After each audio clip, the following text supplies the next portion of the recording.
Hello, welcome to part 3 of my Kethane mining program. So in the last part, I more or less demonstrated that a renewable Kethane mining program was going on Kerbin. So yeah, there's a mining site and a nice big nuclear powered ship taking the Kethane back to the space center. So yeah, we can ignore Kerbin for now and move on to the astrological bodies in the Kerbal system.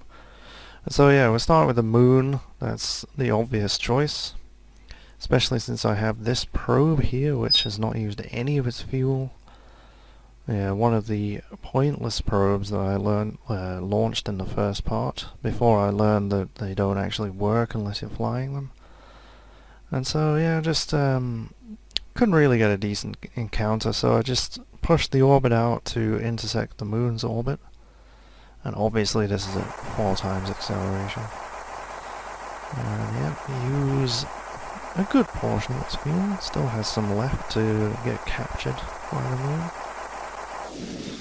And yeah, the idea was that I push it out there and then go around in orbit and I'll probably get an encounter. And I do.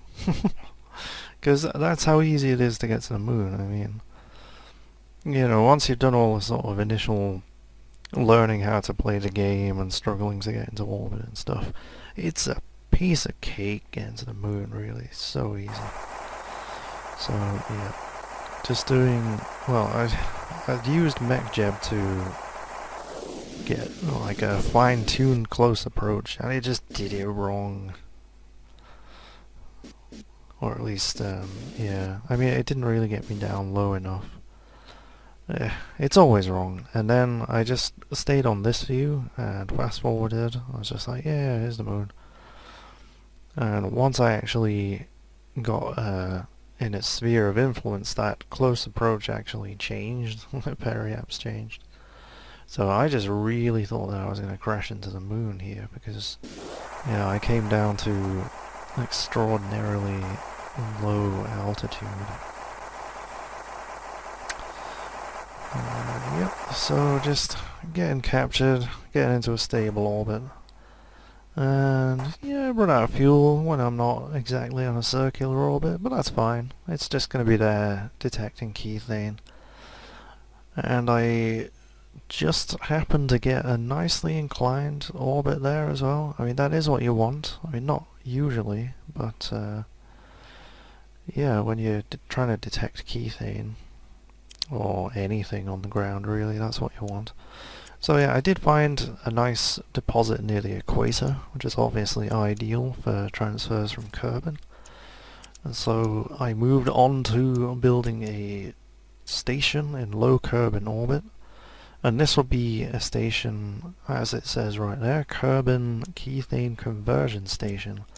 So what's going to happen is we're going to be mining the Kethane on the moon, and that's going to be then transported to this station and docked so that excuse me, so that ships that launch from Kerbin can refuel before they go on to their destination. I'm just checking here that these tanks all fit with a bit of room to spare either side, because obviously you don't want things to crash into each other while you're docking. So I got a couple of docking arms here, 3 on each side, 3 docking ports on each side. That should be plenty. And I do stick some solar panels on those other arms. And a big stack of batteries, of course, because with, you know, all the Kethane tankers that I'm going to send up to convert the Kethane into fuel, that's obviously going to need a crap load of power, so yeah. That goes on there. And some RCS monopropellant as well. Why not? And with these docking arms, I mean, they're pretty much exactly on the center of mass, probably because they're so big and far out. But yeah, with those docking arms, I can stick the RCS right in the end of them and get some really efficient translation ability there. Because you do actually want the RCS equidistant from the center of mass, but also as far away from it as possible. Like, I do see people putting it right on the center of mass, and, you know, it's just, it's not as efficient. You're not, you know, it's the whole fulcrum and lever thing. You're going to get more force the further away it is from the center of mass, so, yeah, you should always get it as far away as you can. If you know, if it's just a cylinder, then you just put it at the top and the bottom. And yeah, you're adding more weight by adding 8 RCS blocks instead of 4, for example, but I think it's worth it for the extra efficiency. And so, yep, just using MechJeb to gauge how much delta V it has. I think I give myself a little margin. That's what it looks like there. Yeah, you need about 4,500 to get into orbit under ideal circumstances, but yeah, when a circumstance is ever ideal, so always give myself a little bit of a leeway. It's a tiny bit of a waste of fuel, but you know, we got a good mining operation going on. And yeah, it's a bit top heavy. Like a lot of things that I build, it's very top heavy. So I have to kind of start the gravity turn quite early, and yeah, just take it very slowly. And yeah, you can see those lights there. I put them next to the docking ports. I'm not sure I recorded that in the VAB. I also put some solid fuel boosters just to have a bit of extra thrust on that early stage, and oh, there it flips out again. Yeah, just have to be extremely fiddly and put lots and lots of reaction wheels on. Yeah, that really is my solution to any kind of instability, is just put more reaction wheels on it, put more struts on it. Just having trouble with those struts. It's just like, you know, I'd attach one end and then go to attach the other end, but it would pick up the piece that I was trying to attach it to instead. I don't quite understand why it was doing that, but yeah, there it is in orbit. I skipped that launch. That was the successful launch, and yeah, it is screenshot worthy. Just, I did actually realise later on that I could have put some more solar panels on the underside of those arms. I'm not quite sure why I didn't. There's no reason why I couldn't have done that, but yeah, that's the Kethane deposit there, right on the equator, which is very nice. And I have no idea why I recorded this bit. Yeah, sometimes that happens. I'm just staring at the planet for some reason, and now staring at the station. Yeah, sometimes you just you forget that you're recording and you just start looking at stuff. But yeah, I think I was just inspecting it maybe and making sure nothing had fallen off. But anyway, here is the Moon drilling unit that I'll be sending up. It's got the Mark 1 lander can on the top because it will need some crew, because I'm going to be using the Kerbal attachment system rather than what I did on Kerbin, where I put docking ports on the side and had it sort of, you know, trying to dock on the ground. I figured why not just use the Kerbal attachment system to just attach fuel lines to stuff, and that would just be infinitely better. So yeah, I do have to send out crew out there as well, and yeah, I might send out rovers and stuff like that, you know. So it's just good to have a Kerbin, I don't know, stranded on the moon. I think his name was Aldry there, something like that. So yeah, just testing the drills there, because it's no use if they don't hit the ground, is it? And plenty of power generation. Well, that's not plenty though, actually. It's not really enough, but oh well. I think once I send up tankers up there, I think with the sort of fuel line transfer things from the Kerbal attachment system, yeah, there it is. Stick a couple of those on. I think you can transfer all resources through there, so possibly electric charge as well, I don't know. But yeah, now I can send up fuel tanks there. I've got 4 attachments there on this, what do you call it, drilling unit, and so I can attach 4 tanks to that, and just use this one drilling unit and use the normal fuel transfer to transfer the kethane. Well, that's the idea anyway. And that conversion unit on the top there was so that I could refuel this. It doesn't work. I'll tell you that now. Yeah, it has to be right next to the fuel tanks. Like, I did know that it had to be attached to them. I learned that in the last video, I think. But yeah, I put this fuel tank there, and then I was just like, no, that's silly. It'll work with the fuel lines. No, it doesn't. It doesn't.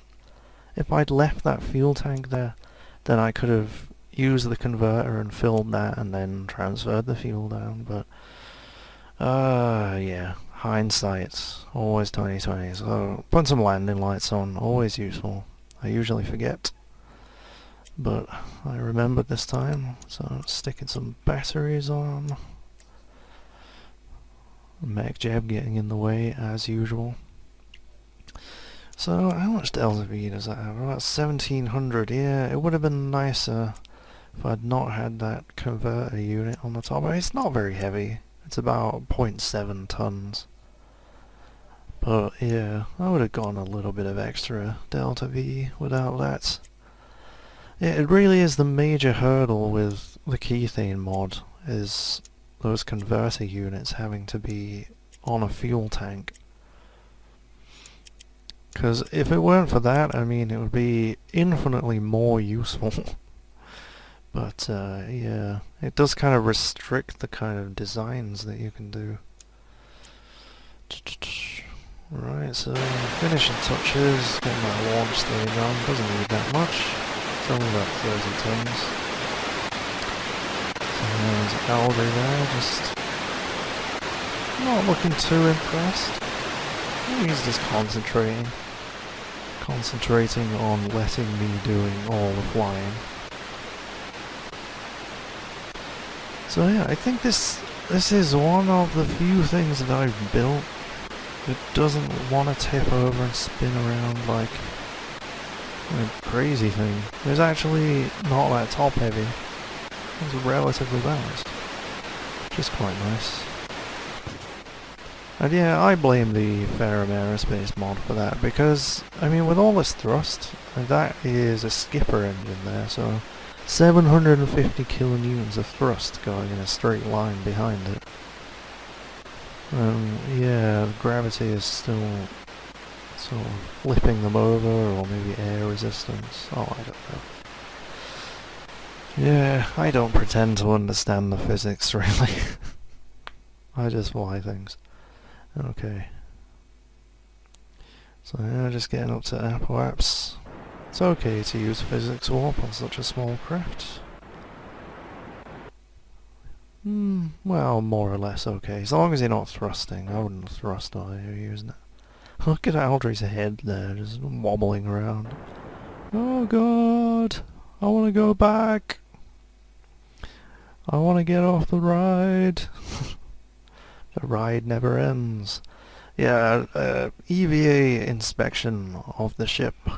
It is mandatory. Gotta check the hull for little bits of asteroids sticking in it, or any scratches to the beautiful green paintwork on the Kethane tank. And whoa! Careful. Don't want to end up in deep space. Again, we do the simple burn forwards at the right bit, transfer to the moon. Well, it's as simple as that.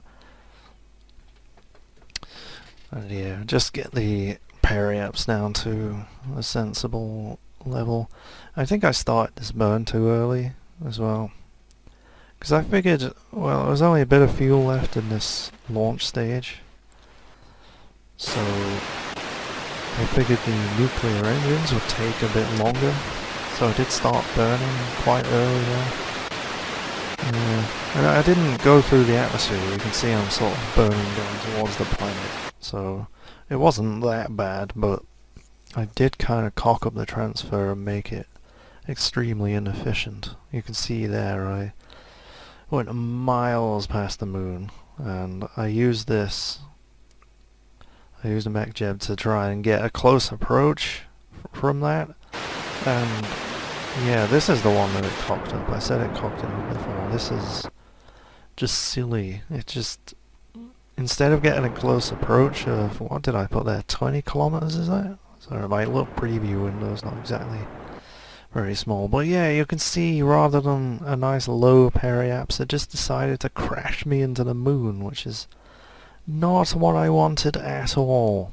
I don't have a lot of delta V left for a landing. It's going to make landing extremely tense. Thank you very much.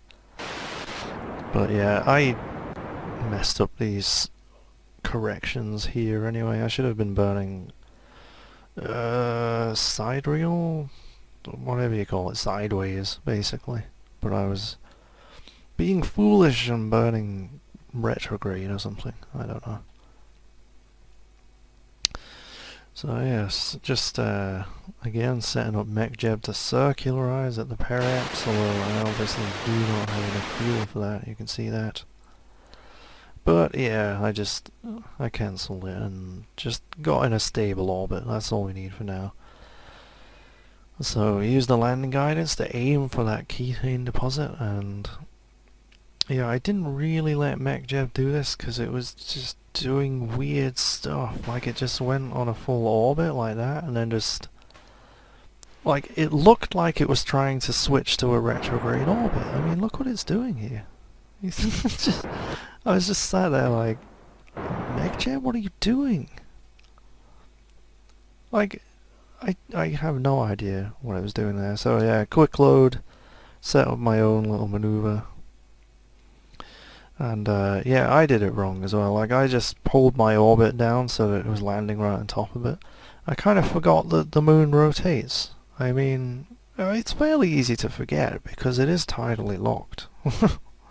So it doesn't spin very fast, but it does spin.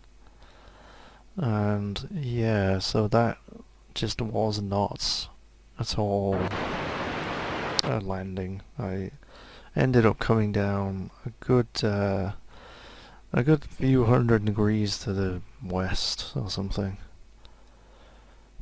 So yeah, I'll just get it right on that marker and that'll be fine, right? Doop-de-doop-de-doo, fast forward, doop-de-doop-de-doo. Look at the map. God damn it. Yeah, so just made sure to click show landing prediction this time so that I could see. You see, I have to go much further away there. But yeah, I ended up doing most of this again anyway because just be careful with the fast forward. There's a little moral from that for you. I just accidentally fast forwarded myself into the surface, which shouldn't, well, yeah, I mean you can't fast forward so much below a certain altitude, but yeah, I was going so fast anyway. But yeah, I ended up having to do most of this again, which I didn't bother recording, because yeah, you don't want to see it twice. I could have recorded the good stuff and done it that way. But yeah, because I didn't really have that much fuel once I got down to this sort of level, so I ended up doing the transfer again. But yeah, just using the translatortron to keep my vertical speed nice and low, and there we are, we landed. Because it's so dark and that doesn't make for a very good video, I just fast forward through a day or something. Get those solar panels out, get the drills out. We landed on the Kethane? Yes, we have. And there it is. Drilling unit ready to be attached to some fuel tanks. And that's when I noticed that the converter unit does not work. Son of a bitch. And yeah, we just get Aldry out for a little EVA. He has a bit of fun doing some moon ballet. So, thank you for watching this video. I hope you'll join me for the next one. I'll see you later. Whee!